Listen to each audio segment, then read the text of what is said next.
The honorees are coming to the stage.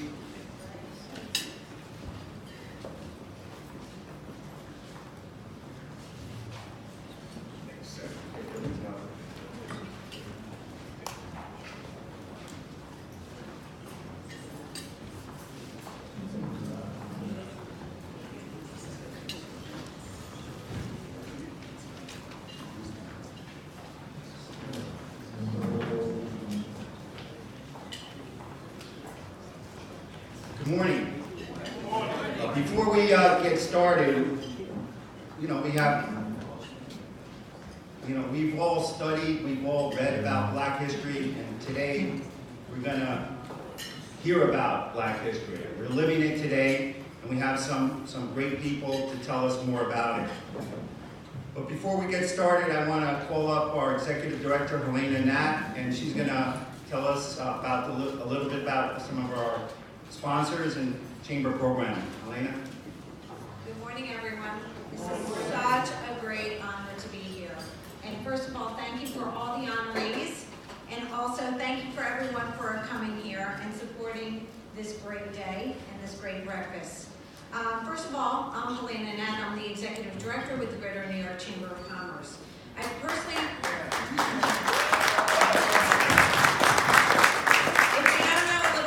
The Chamber, we represent 30,000 business and civic leaders throughout the Metro New York area.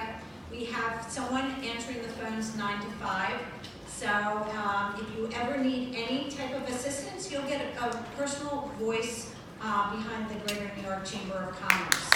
Which, yes, in this day and age, so we're very proud of that. Please feel free if you have any questions, anything that you need, call 212-CHAMBER. First of all, I'd like to thank my staff who is here, Quadro Augusto Sarko.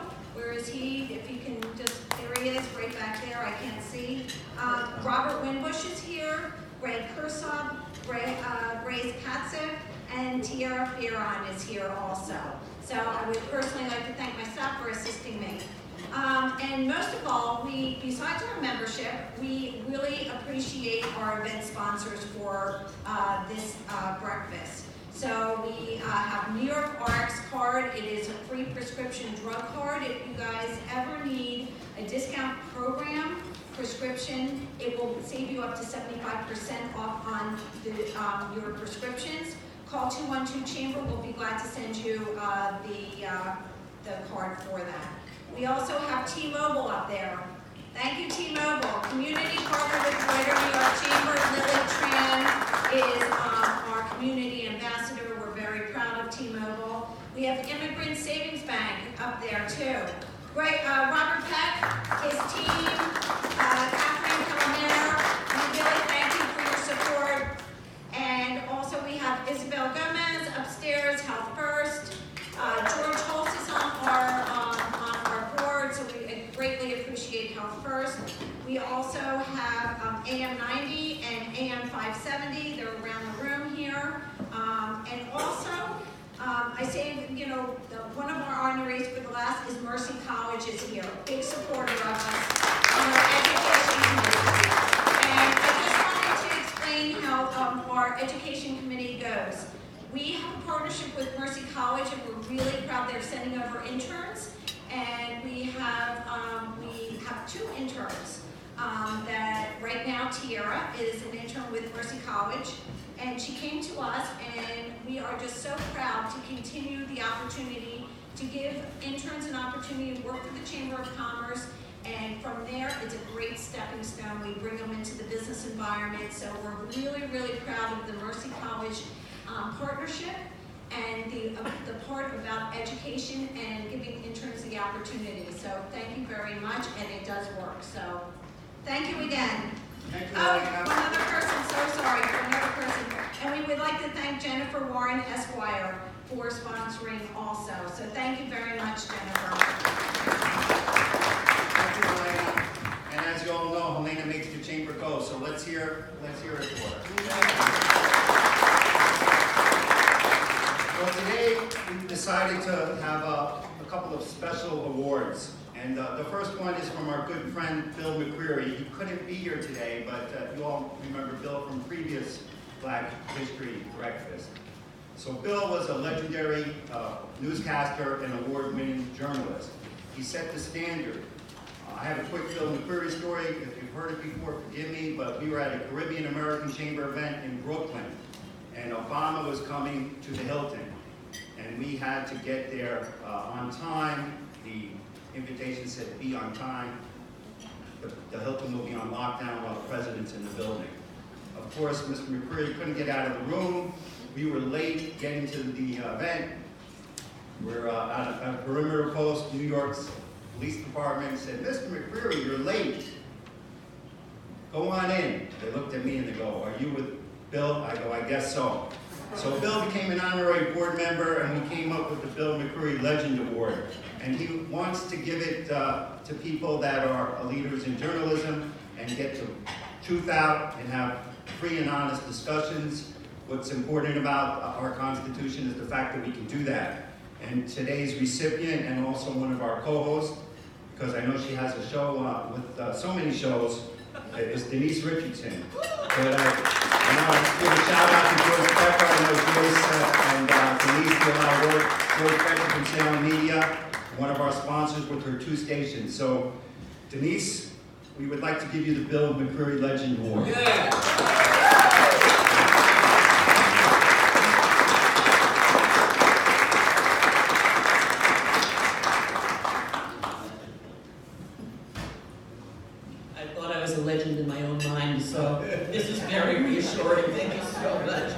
It really is a surprise. I kind of saw it in the brochure because I'm here to introduce someone I love dearly, and I thought, well, that must be a mistake, so I won't even address it.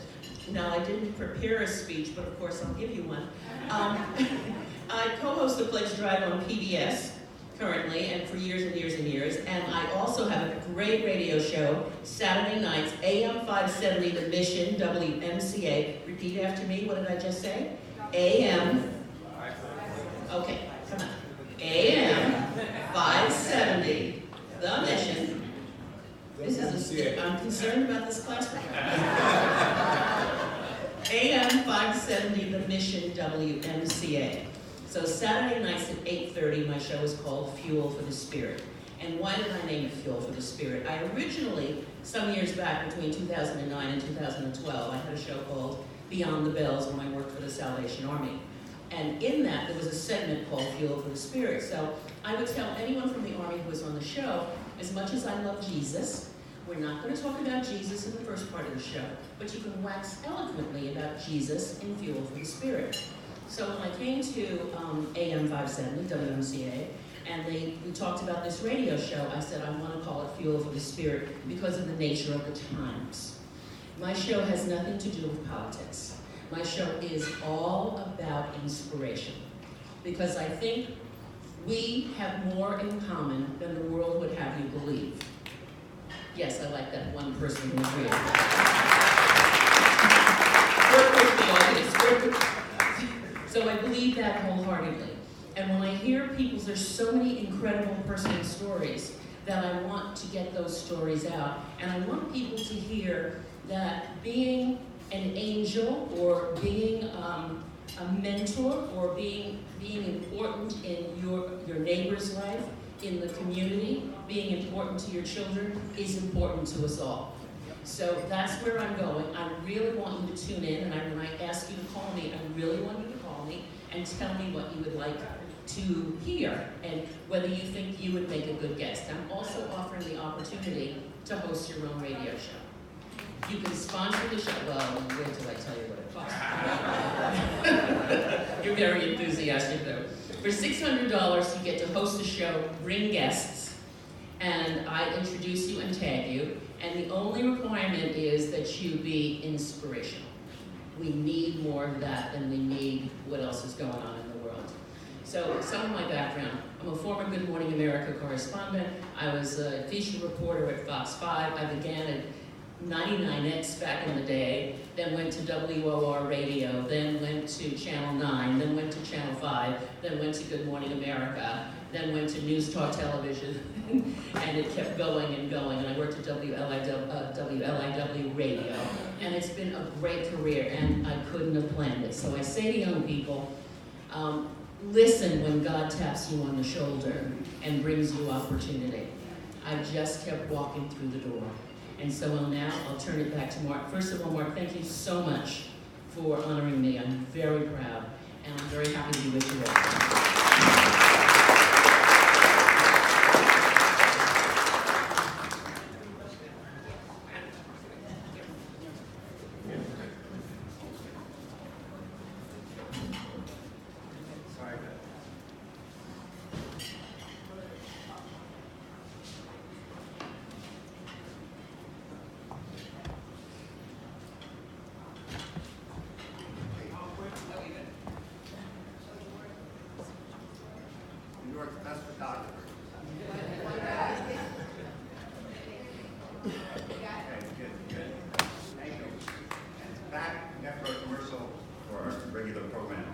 So the next award is kind of neat. By the way, is this a beautiful room? Yeah. Sharon, I don't know if Sharon's here, Mr. Pasquale, but when we were over here last night setting up the room, the hospitality here is great. They offered our staff dinner, and I got to tell you, it was fantastic. You can tell from the breakfast, the food's high quality. Times Square, New York City. Let's put our hands together for the people at the Hard Rock Cafe. The chamber only works by committee, and I love the hospitality committee, and this room is full of it, so thank you. Another great New York iconic hospitality industry is the Apollo Theater. Who's heard about it? Put your hands together. And it is celebrating 85 years of being a powerhouse for the community, of the community. It is the community globally. So when we heard this, one of our board members, Clint Bloom, runs the 100-Year Association, and we came up with an associate membership program. Heck, they're only 15 years away from the big centennial. So we got Billy Mitchell to come here. He's an ambassador at the Apollo. He gives tours. So people come to New York, businesses want to do an event there. He knows the venue. We're so proud that we have the Apollo here, and we want to give them a special award to be an associate member of the 100-Year Association and for their great work that they do here. Billy Mitchell, come on up.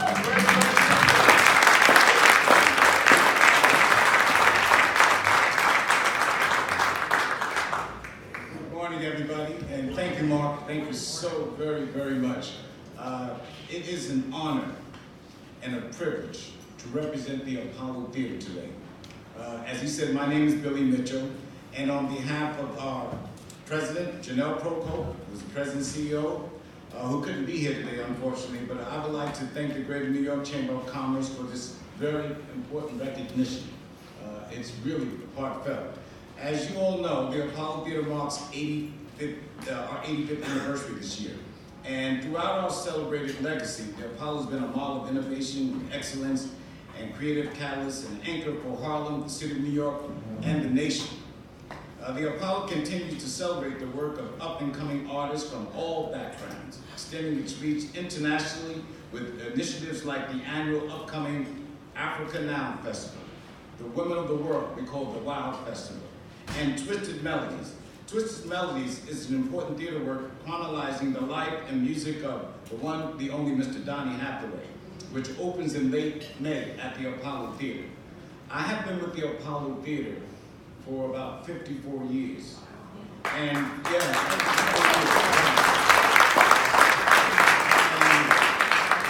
from those days when I used to run errands for James Brown until today, the Apollo Theater continues to nurture emerging talent and serves as the testing ground for artists working in every genre. And it's still a place where stars are born and legends are made. And I'm gonna go off script a little bit, because they have things prepared for me, but I wanna make it real, okay? Let me just give you a little background history on the Apollo Theater. We know the building as the Apollo Theater, but the building itself was built in 1914, and the building was originally called Pertig and Seaman's New Burlesque Theater. It was a burlesque house. And then Mayor LaGuardia banned burlesque in theaters in New York City because they were becoming too vulgar, too risque, promoting immoral behavior, etc.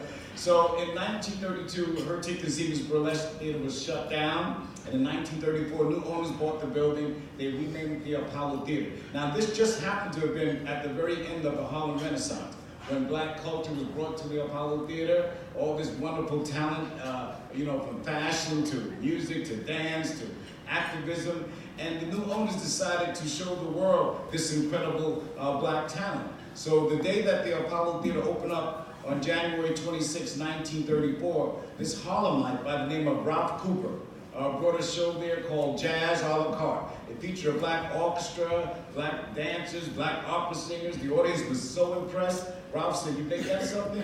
Let me bring my radio show to the Apollo." Ralph Cooper had the first ever organized talent show ever done anywhere. It was done on radio station WMCA. It was called the Harlem Amateur Hour Radio Show. And when he brought it to the Apollo Theater, it became known as Amateur Night at the Apollo. And that show still goes on every Wednesday night at 7:30 for 85 years. When you think of all the talent that the Apollo Theater has showcased, when Amateur Night first started, the first female to win that talent show was an incredible young girl, about maybe 16 or 17 years old, and that was Ella Fitzgerald.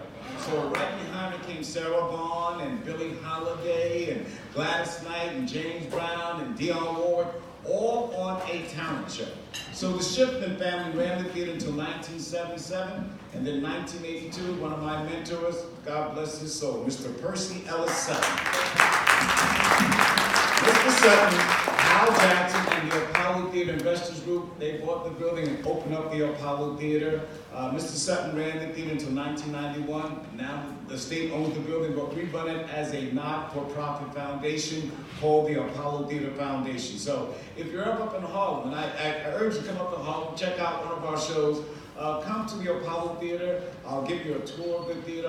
I'll share some of my history with you. And I think James Brown and Marvin Gaye, when I used to run errands there back in the 60s, I'm one of 14 children from a very impoverished family. I had just gotten out of foster care after 5 years in foster care, and Mr. Shipman allowed me to run errands there. And James Brown and Marvin Gaye wanted a better life for me, told me about education, and they sent me off to college. Thank you so much for watching.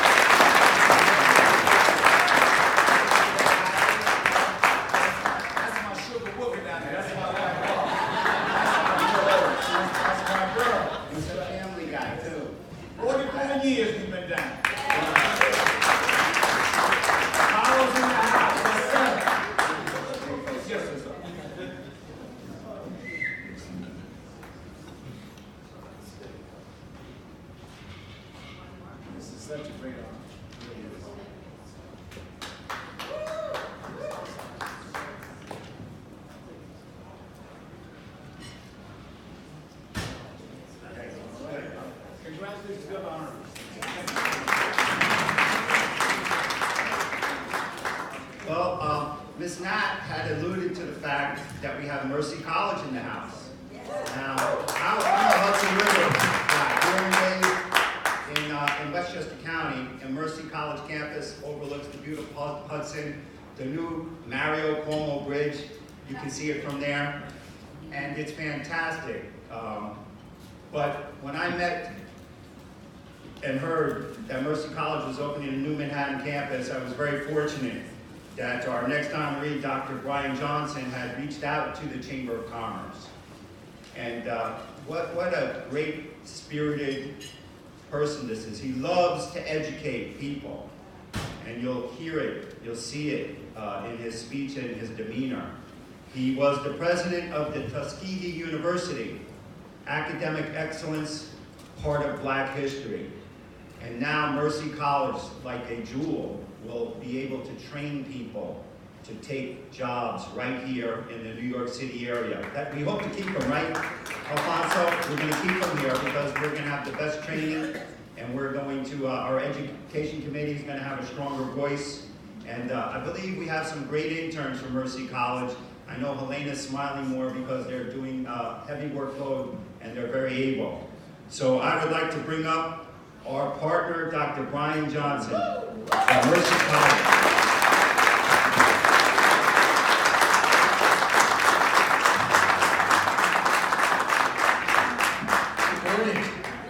First of all, I would like to thank the Mark and the Greater New York Chamber of Commerce. I can tell you that since arriving here in Manhattan, I think I'm one of the newer faces and voices. I've been here since late September. Mark and his staff have been just incredibly gracious and welcoming. I'm only around the corner, so that also helps in being able to knock on the door and come and visit. But let me also, at this time, thank Mercy College. Many of you may see my colleagues seated up front. I work with President Tim Hall, who is the president of Mercy College, located out of Dobbs Ferry. Before I served as president at Tuskegee University, we were together in Tennessee. And after I left Tuskegee, he said, we have this great opportunity here in Manhattan. We're going to expand into Manhattan. I said, everybody wants to show what they're worth in the biggest city, in the biggest stage in the world. And as a result of that, I said, well, tell me a little bit more about Mercy. I had visited him several times, and I learned a lot of powerful things about Mercy College. First of all, many of you may or may not be aware that Mercy College is the largest, most diverse private institution in the state of New York.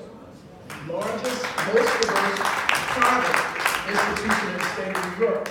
We have approximately 80% of our students are first generation, Pell Grant eligible. We are a Hispanic serving designated school. We have about 30% African American. We have military service as designation. And what chiefly attracted me was that in going into Manhattan, that there would be an opportunity to connect with, I met with members of Deputy Mayor, of Mayor de Blasio's staff, his Deputy Mayor Thompson, and when they began to talk about the initiatives that's directed towards this constituency, this socioeconomic background and diversity, I said that no better institution is situated for that.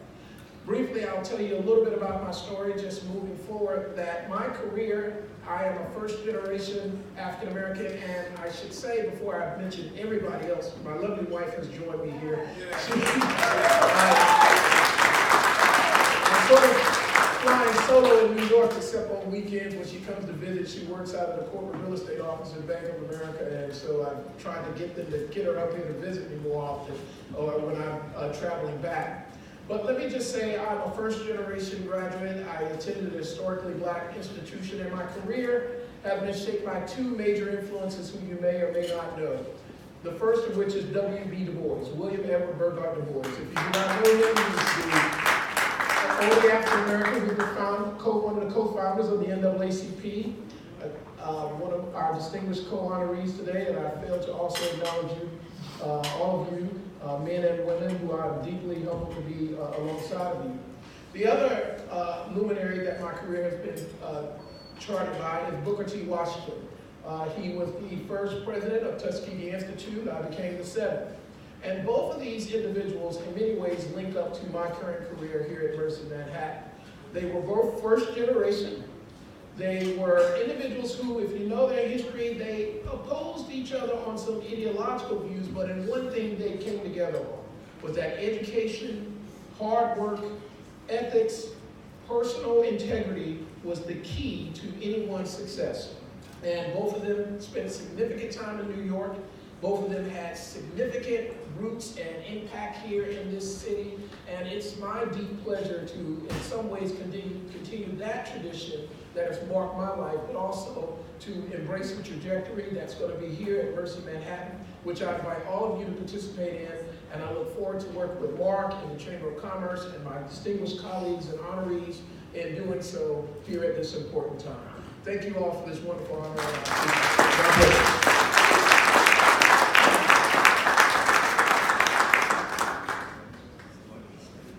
Students that he can inspire.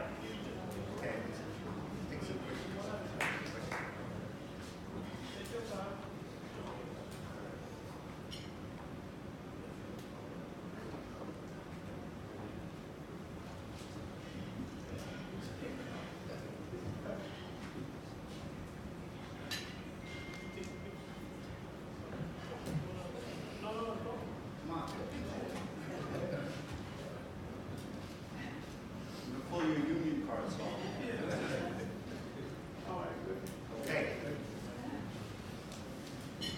So now, first of all, is Aries De La Cruz here from the governor's office? He's a great ally of the chamber, therefore all our members keeping us abreast of important issues. And our next honoree helps shape and voice some of those issues. He's a champion for equality, and I know he started, as you can see, his bio as a staff attorney for Lambda Legal, and he also is doing some great things for equality. But I have a good friend of ours, the Counsel of the Chamber of Commerce, Brad Sussman. He works for HIDA Law, and he wore similar shoes. He worked with the governor's office before he went into private practice. So he wanted to take this opportunity to introduce the governor's counsel, Alphonso Davis.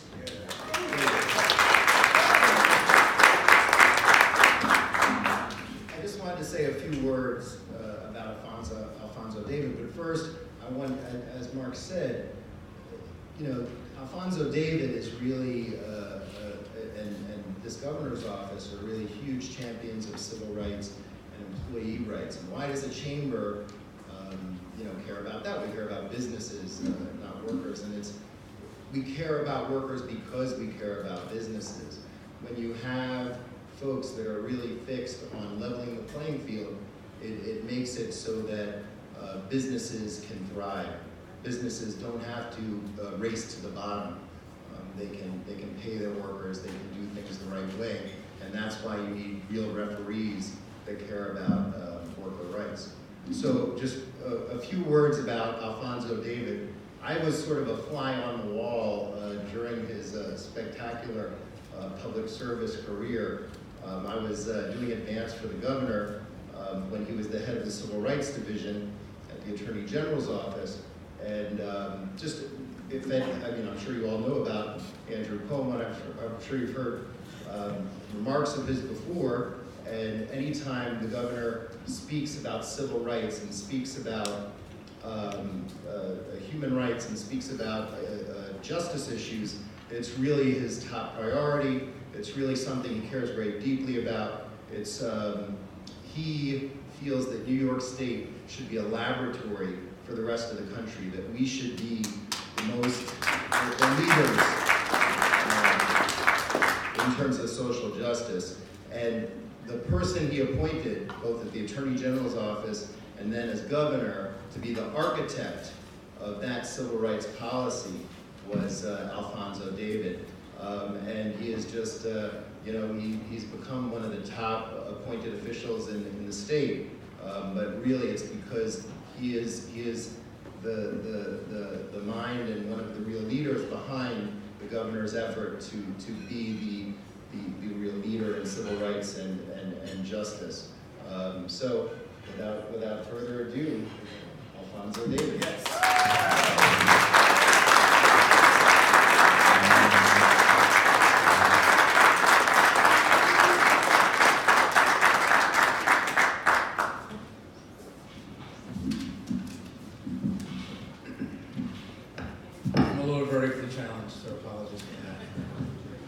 Brad, thank you. Thank you for that introduction, and Mark, thank you for everything that you do, and to the Manhattan Chamber of Commerce as well, for this recognition and this award. And I would also like to recognize the other honorees, particularly Hazel Dukes, who I consider to be my godmother. A little bit about me. I was born in the United States, but I grew up in West Africa for 14 years. And come from a very privileged family. My father was the mayor of Monrovia, capital city of Liberia. My uncle was the president of the country. And I lived a really privileged existence for 14 years, or 10 years, until there was a military coup. And my uncle was assassinated, and my father was incarcerated for 18 months. And we were placed under house arrest. And during that experience, it taught me a lot about liberty. It taught me a lot about human rights. It also taught me a lot about democracy. I have been privileged to work on civil rights issues for most of my professional career. Fighting for the rights of the disenfranchised, fighting for the voiceless, fighting for issues that people may not all care about, but most importantly, fighting to make sure that we increase the level of awareness in all communities. We often talk about all the successes that we've had, and we have had successes. But I often think that when we talk about our successes, we often use it to cuddle us into believing that we've actually arrived. And I submit to you that we have not. Although desegregation of schools is illegal, we have de facto desegregation of schools in certain communities, even in the state. Certain communities where children are regulated to poor, failing schools simply because of where they live or how districts distribute money to their schools. Although we prohibit discrimination in housing, everyone knows that's the law.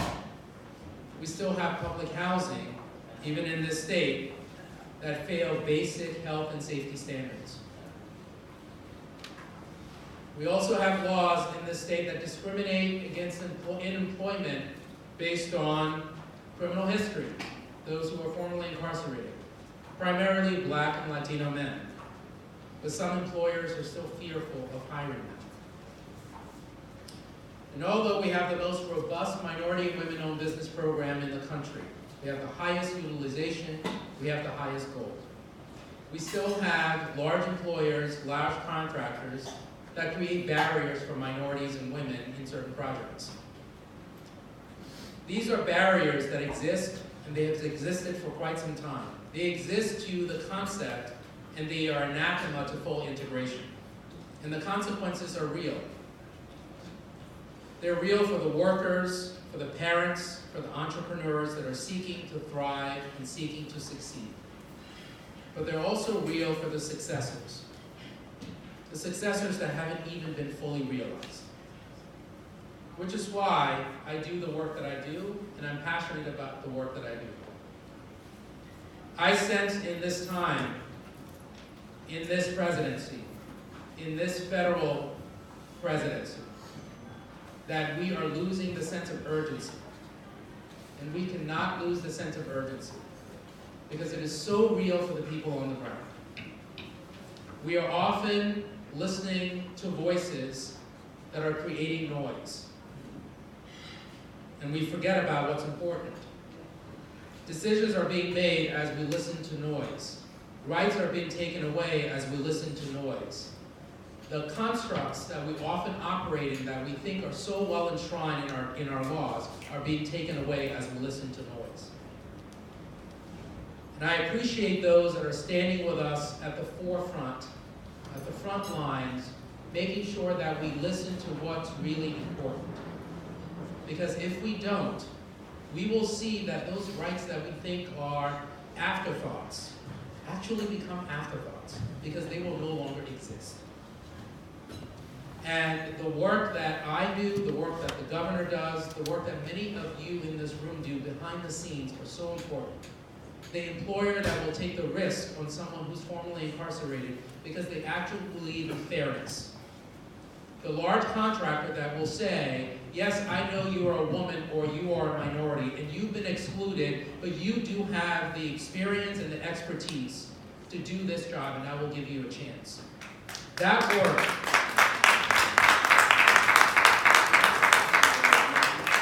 work is just as important as the work that I do. Because we in government cannot do it alone. We need those in the private sector, not to only do and believe in the values that we believe in, but actually do the work to make sure that it's fully realized. And because you are honoring the people here today, I know that it is a testament to the vision that we care about. And I hope that we can continue the path forward, not backwards, as we know this president is trying to take us. I don't want to go back to when America was great. Because when America was great, I was not considered a full citizen under the Constitution. I don't mean to be overly political, but I think that as we think about inclusivity, there is enough within this pie for all of us. And I hope that all of you in this room will continue to support that vision, because that's the only way we can truly succeed. Thank you.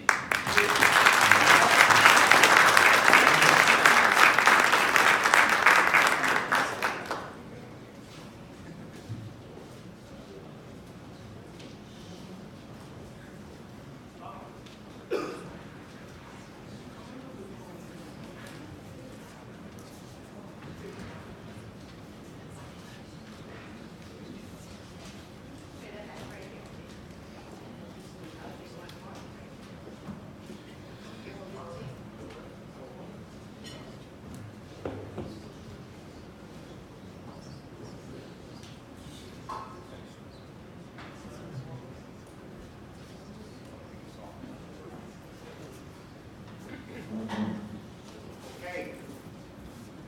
Colonel Holiday. Colonel Holiday, let's put our hands together for Terry Holiday. His formal bio says he's retired, but I know better. He serves on the board of the General Society of Mechanics and Tradesmen. He runs our Military Affairs and Veterans Committee at the Chamber of Commerce. You can applaud for that. He did such a good job, we made him a board member too. Terry works tirelessly on behalf of the veterans community, but more important, on behalf of all humanity. So, Terry's going to introduce our next honoree.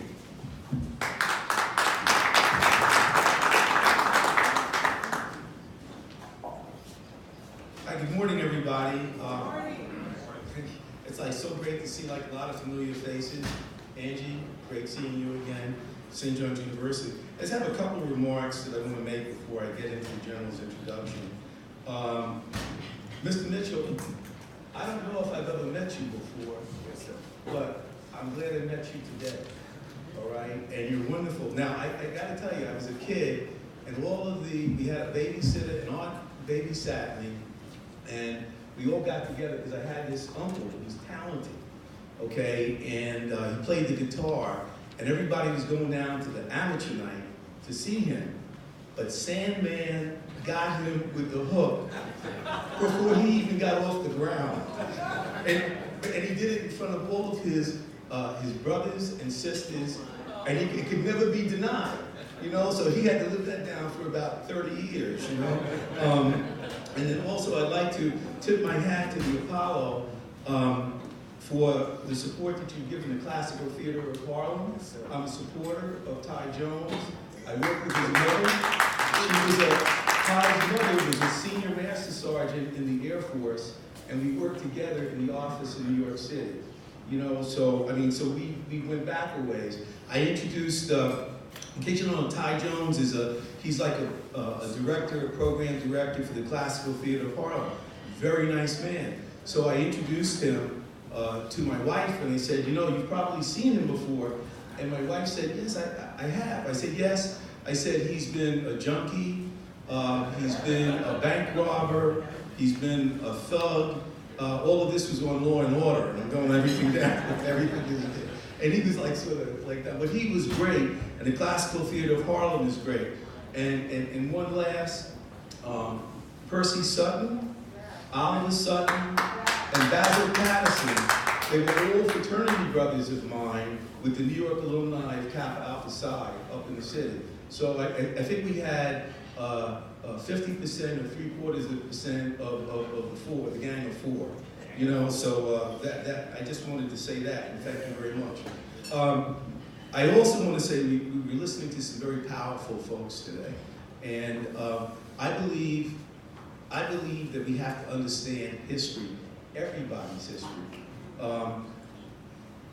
Black History Month gives us a moment to sit back and pause and share elements of the history of people, of black people, African Americans, Caribbean Americans, people of color. It gives us a chance to sort of get that out there. And there are a lot of folks who really don't understand it. Part of that history talks about, well, last year was the centennial of the armistice of World War I, and that's when it wasn't the end of World War I, but it was when the guns stopped shooting at the 11th hour of the 11th day of the 11th month. Okay, so if everybody knew that time, then nobody would get killed a little bit beyond that. But that didn't happen for some black troops in the 93rd Division, who someone said, well, let's go and test this and let's see if it's working. And a couple hundred people got killed after the armistice was signed. But in any event, the armistice was signed. We celebrated it in 2018. I had the honor to get together with Community Board 10, Keith Taylor, and a couple of other folks. We got Boy Scouts. I made Capitol go kicking and screaming into it. And we went down to the Dorrance Brooks Park on 136th Street. It's a little vest pocket park right across the street from Eagle Academy. And we paid homage to the men of the 369th. And the 369th started off as the 15th Harlem Rattlers, or 15th Rattlers, okay? They went to France to fight. Woodrow Wilson, I thought Woodrow Wilson was a good guy because he had a scholarship. I found out that he wasn't a good guy. Okay, this guy was something. He was a governor of Virginia for a reason. You know, I think he was a card-carrying Klan member, but I don't know. Okay, but in any event, Woodrow Wilson did not want Negro troops. Okay, and he told John Pershing that. And Pershing wasn't even supposed to be the commander. The first commander died. So Pershing sort of got him. Pershing was a good general. And he commanded black troops with, I think, the 9th and 10th Cavalry, I forget which. So in any event, so they got him. So when they got the troops over to Jersey, that's France to me. When he got the troops over to France to fight, they didn't have a combat designation. Now, if you're in the military, if you are a career person, you really want to have some combat stuff under your belt. Okay, the staff stuff is fine, but there's a war going on. People start to ask, what did you do in the war? Okay, I just finished reading Hamilton a while ago, and there were folks who were in the Revolution and folks who were not. One of my heroes was Thomas Jefferson. Okay, every time Jefferson had a chance to face bullets, he ran away, and that was like twice. Okay, but Jefferson became the politician. Okay, but in any event, these Negro troops were over in France. And if you take a look at World War I, the Germans, the Italians, the French, and the British lost generations. They lost about 2 generations of people because of that trench warfare. The French needed bodies badly, very badly. So they asked Pershing, can I give you some troops? He said, well, I can give you some troops.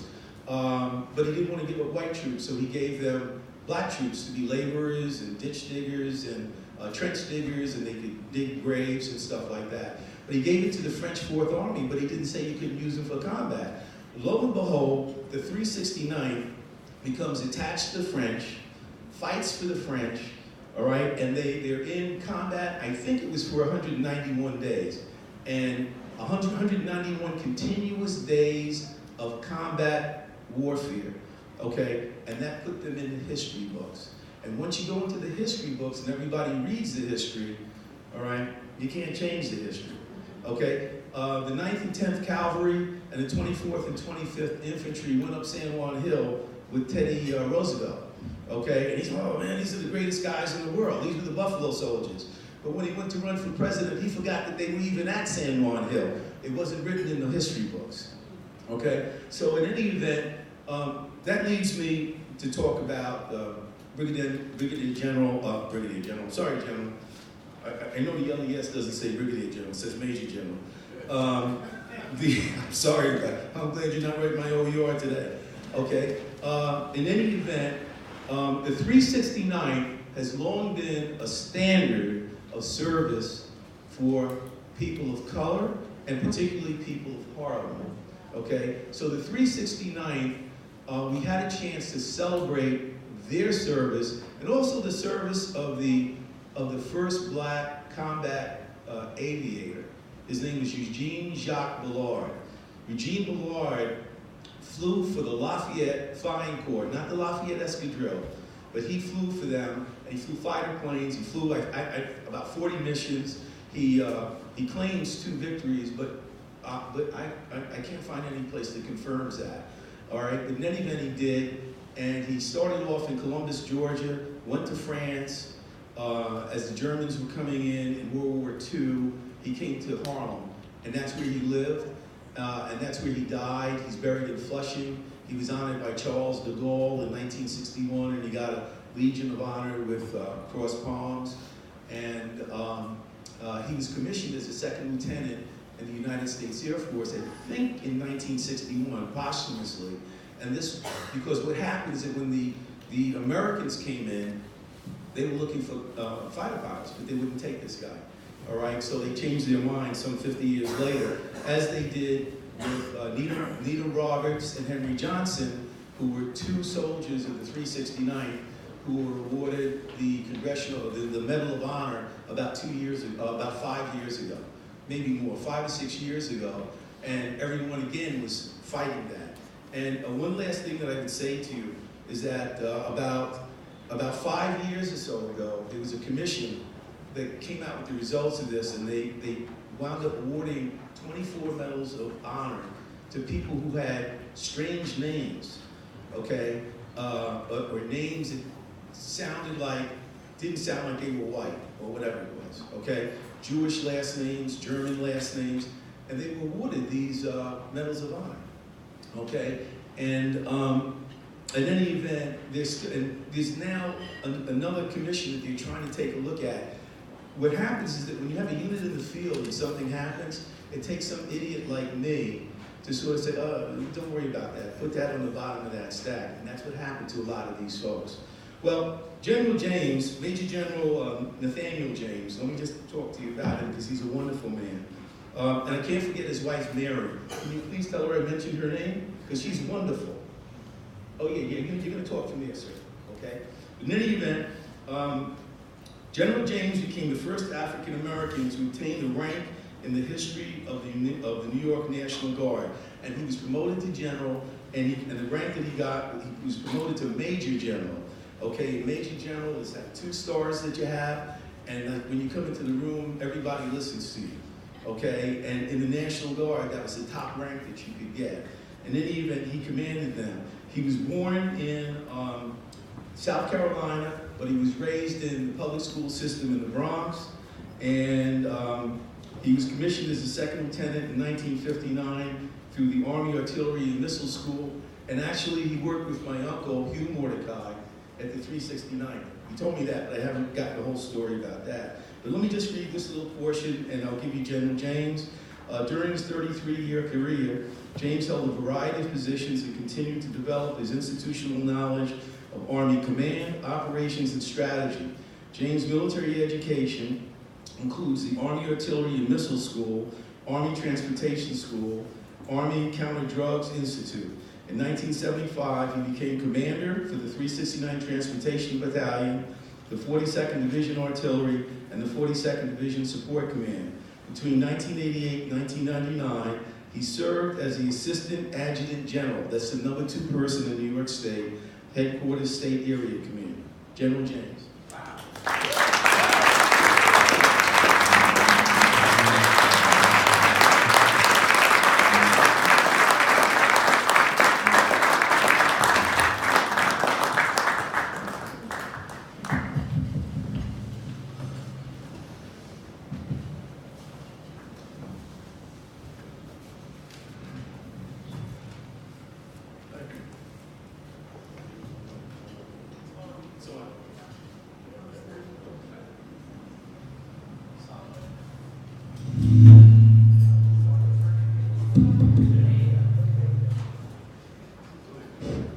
Can you hear me? Thank you very much. And thank you for keeping history alive. It's been many, many years that I grew up without people celebrating Black History Month. And it was like a godsend when they started to celebrate the month of February as Black History Month. I'll let you know I was the former Commanding General of the New York Army National Guard. I served in the artillery through most of my career, from anti-aircraft to field artillery, and finally to Assistant Division Commander, from Assistant Division Commander to the Commanding General of the New York Army National Guard and the Troop Command. It's one of the wonderful things that I say, when you get old, sometimes people pass you up But I see that I haven't been passed up.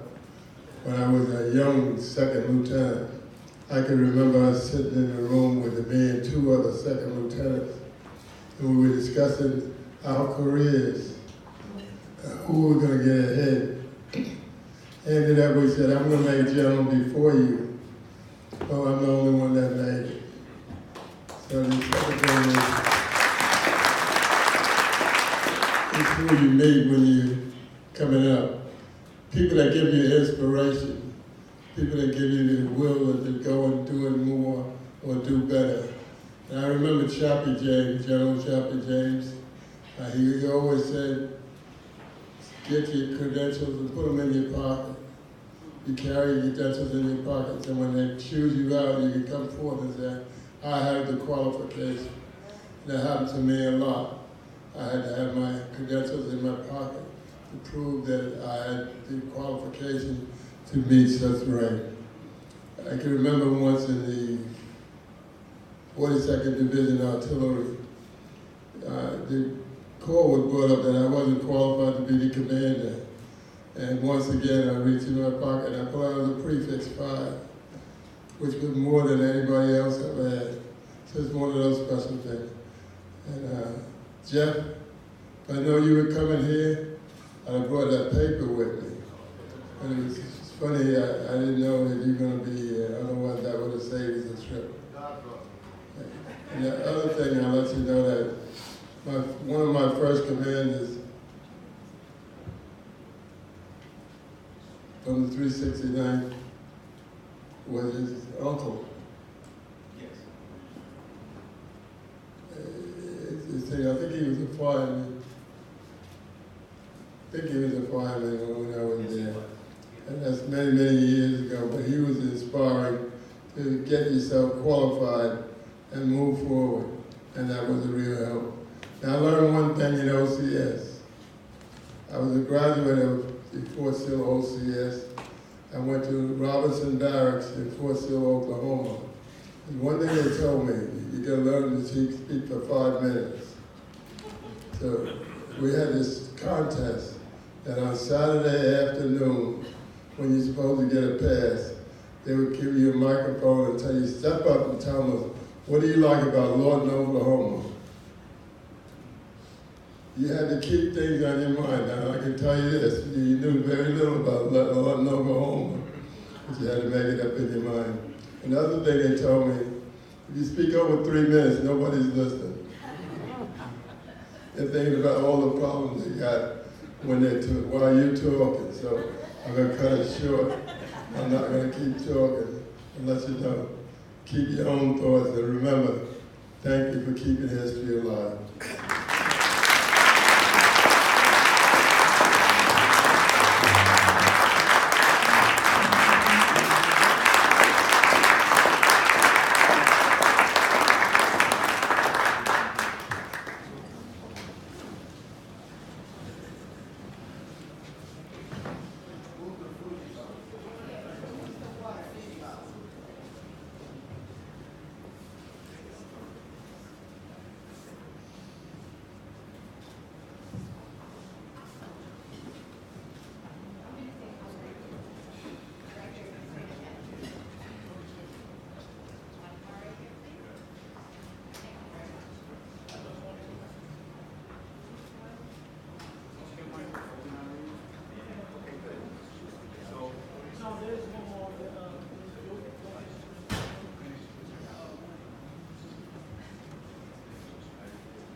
We may have some time for some Q&A, but we're going to present Hazel Dukes now. And I'm going to call up Denise Richardson to say some things. I've been seeing this news around on the empowerment circuit here since Martin Luther King Day. We had Reverend Jesse Jackson come to town. We're preaching economic empowerment. And that's what makes the Greater New York Chamber of Commerce so strong. We're 30,000 business and civic individuals, and we care about jobs, economic empowerment. We want to raise the standards of everybody, not just the select few. And we're going to continue to strive with your help, our sponsors' help, and the help of the people that inspire us every day to be better. So, Ms. Richardson, would you like to introduce our next honoree? I would like that. But before I do that, I would, Mark, stand right there. Let's everybody give Mark Jaffe a really big round of applause.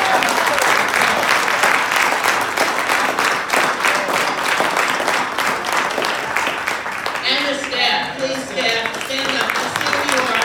Stand up.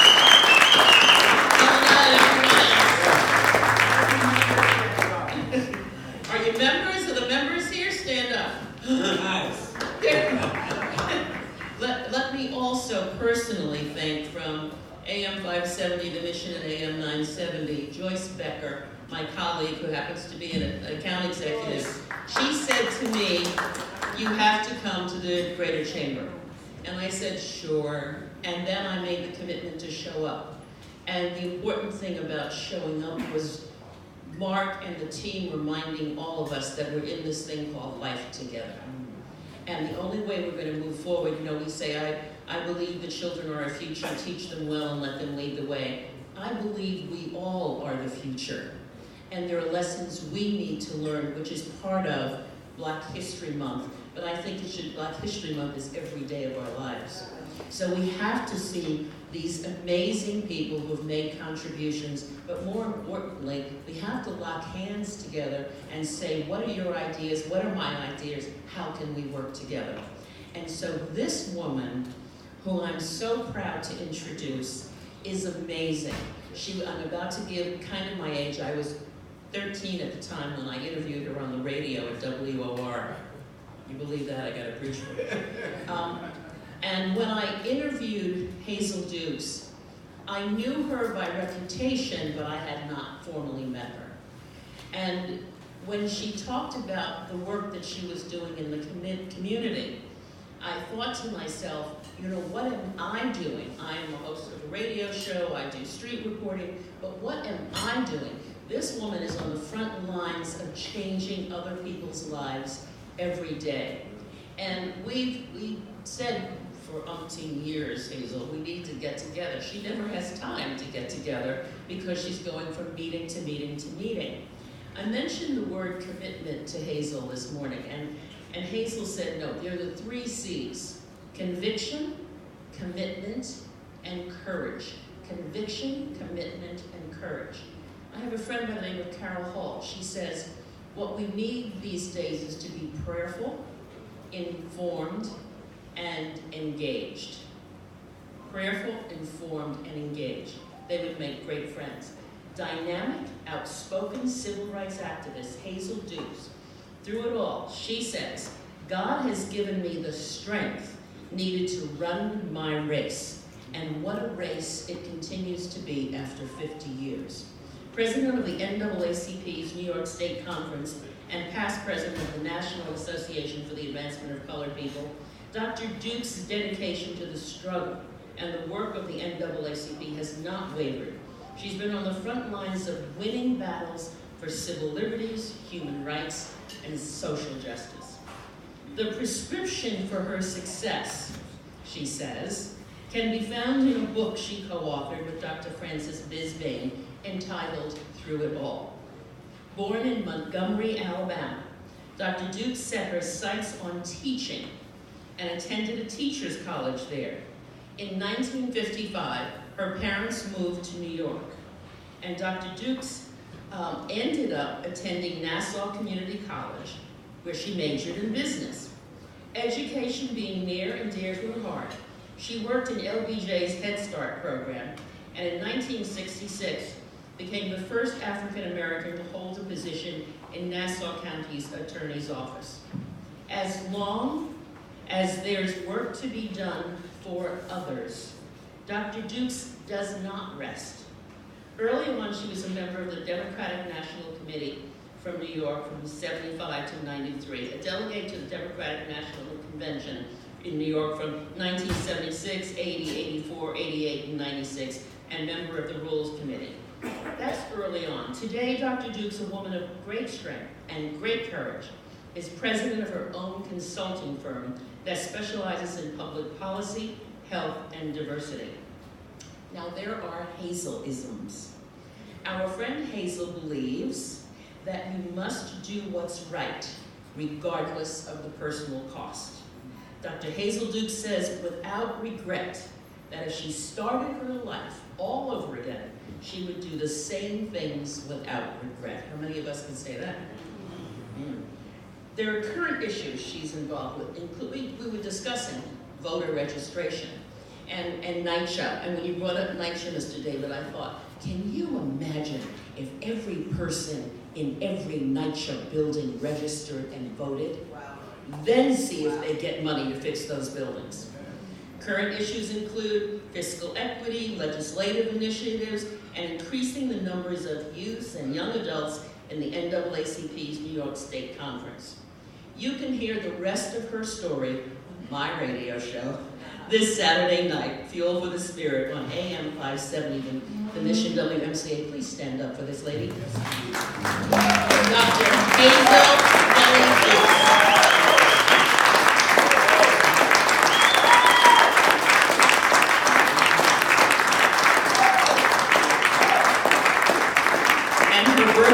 March 17th.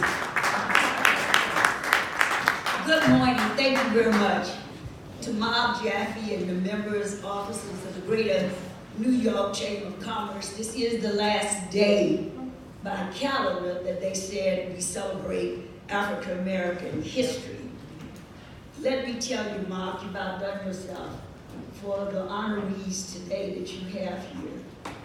If anyone leaves this place without being inspired about the history of Americans, and African Americans second, you have lost while you were here this morning. Congratulations to all of you. And all of the people that he selected, not only have they made history, they are making history daily. For Alphonso Davis, my date. The reason he's great, because I beat up on him daily. I don't let him rest. Jeff can attest to it. Jeff was my first vice president of the New York State Conference. And so when I get the call, I said, let me get Alphonso on the phone right now. Let me see what's going on up in Albany. What do we have to do to straighten this out? And sure enough, I'm sitting there reading a letter from a young man in prison, and we just had lost a person in prison, and you know about the Brooklyn Detention Center. I had the flu that week, but one of my little mentors, Tamika Mallory, and our new public advocate, Giovanni Williams, was there. And I was getting the calls. I'm at home in the bed. I just said, be in the bed. I'm in the house on a Sunday night getting these calls from L. Joy, who's the president of the Brooklyn branch. Mom, you have to come out here. They won't let us in. So yesterday, reading the sad letter that I received from a mother, another prisoner that had been killed in the one of our facilities, my phone rang. One of the assistants came in and says, Alphonso Davis. I said, what? Before I could call him, he's on the phone with me. So before he could tell me where he was calling me, I said to him, what's going on in the prison system at blah, blah, blah. He said, hold it, I'll give you a report right now. And so this is what makes it great. You know, we have to be supportive of each other. Jeff Eden and Dr. Maxwell brought Colonel James to the NAACP, I guess about 6 years ago, where the NAACP honor our veterans. And so I've had a chance to be with him on many occasions for his work, and his wonderful wife. I'm glad you mentioned her. She's so great. She's always around. Met his son this morning. What a great opportunity for the chamber. And I love that the working, there wouldn't be any business if it wasn't for the workers. And let me give a shout out to a young man that I really revered. The governor of the state, I met him when he was 12 years of age. He's my son, calls me mom. Not only if every person in Nitro, but if every person made it their business to make sure that everyone in their homes and their neighbors go out and vote. We change policy. Demonstrations are good. I've been there. I sat in the middle of Lincoln Tunnel at the death of Sean Bell. Went to jail. All that is good. But we gotta change policies. And you change policy by being inside, sitting at the table.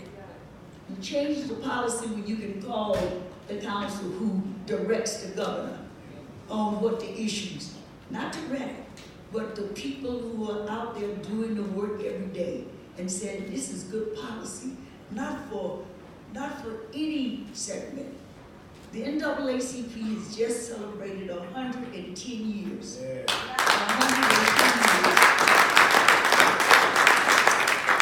And it was started here on New York on Fifth Avenue by a white woman, calling together W.E. Du Bois, calling together the minds after Niagara Falls had failed. And she said, on their third meeting, what will we call ourselves? Many names was thrown out. And of course, we lived through Black Power. We lived through groups that has come and gone. And I've joined many of them.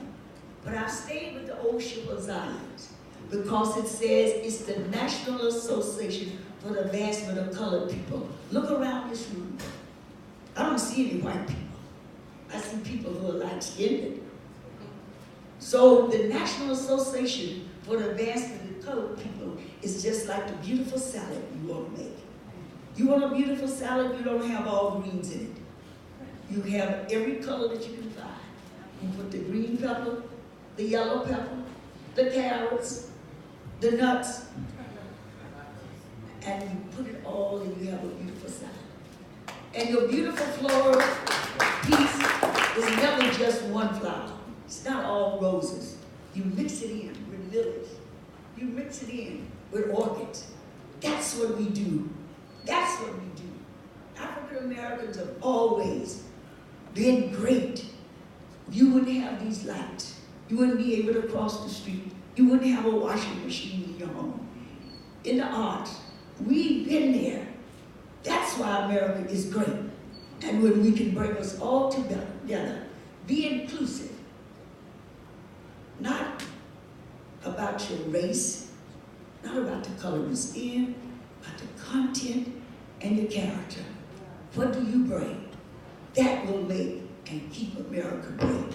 Thank you so much for listening.